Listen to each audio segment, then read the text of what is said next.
Well, let's get started. It's pretty empty today because of IASs. Well, okay. Good morning, George. Morning, Mr. Burnett. Morning, Jennifer.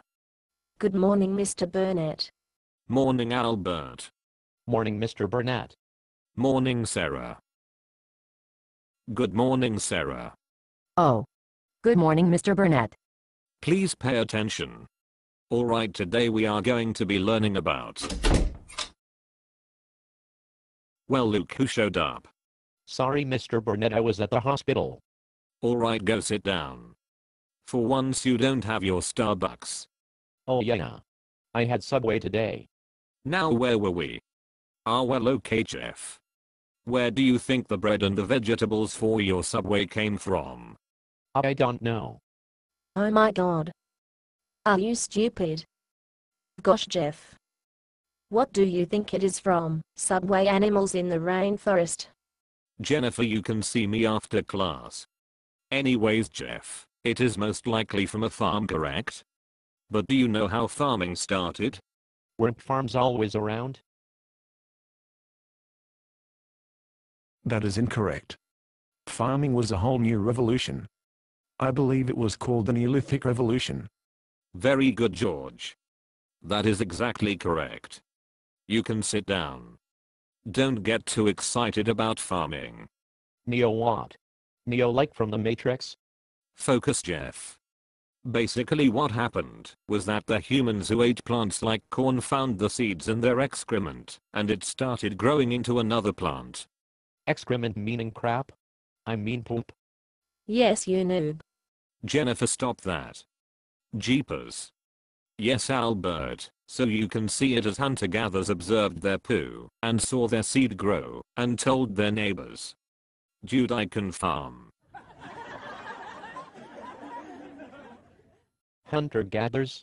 Are they called that cause they hunted, and like gathered fruits and stuff? Exactly. So they were upgraded to agriculturalists.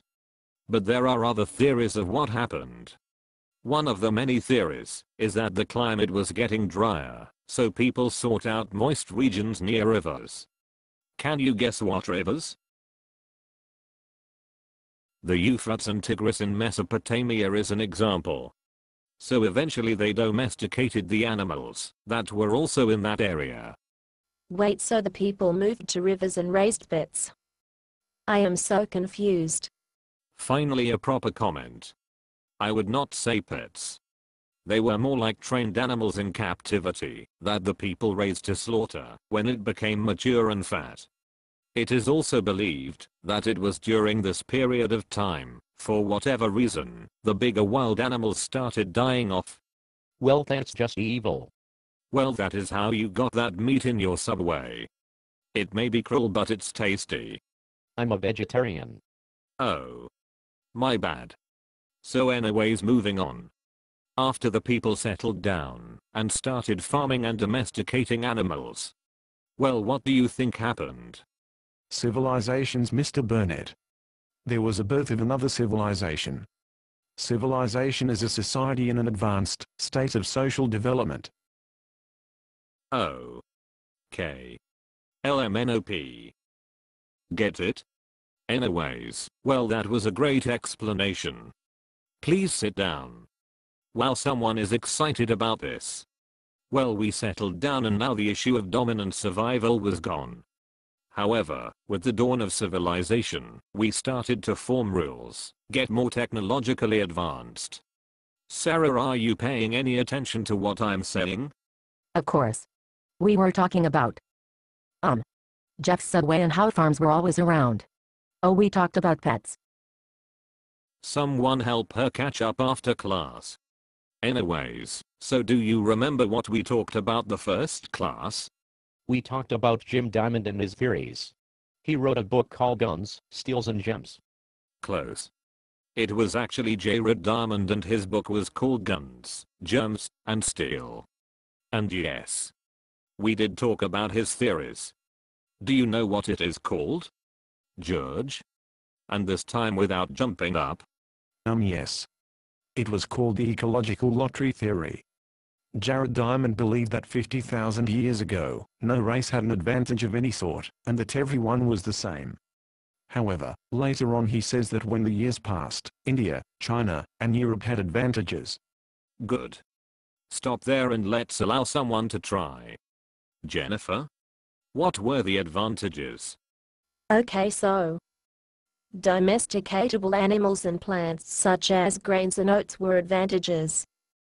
Also the continents being east to west was better than it being north and south. Great. The domesticatable animals were important because they could work for you and, well, you could eat them. Good domesticatable animals were cows, sheep, horses, chicken and lambs. How did these animals act as another advantage? Oh. People used to live with these animals in the house. Over generations, the immune systems became very strong. Correct. And can you also remember why the continents being east to west was more of an advantage than being north to south? Because of the climate? Yes, because the climate would be sort of the same if it was east to west, but if the continent was north to south the temperature would be different, which could create some problems during farming.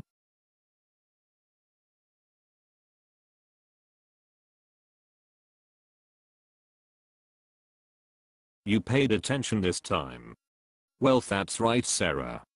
Now before the class ends today, what did the nomads do? Jeff? I do not think I know. They did not do anything at all. Oh. Yes, and what do you think this led to, Jeff? Stealing. They stole from each other. Is your name Jeff? No. Now. How did we prevent this? George? City walls, Mr. Burnett. They also needed armies. This was because the walls and armies kept enemy nomads out. Correct as always, George. Okay, so what else they do? They expanded law codes such as The Code of Hammurabi. Yes, Albert. That is correct. You guys are very hyper today. Continuing on. Oh, okay, we will continue on next class. Your homework is to prepare for a 1-minute speech and a level 5 paragraph. What? So much homework on the second week? What is the speech on? Well, it is high school. Deal with it. It is on what we learned today. See you guys next class.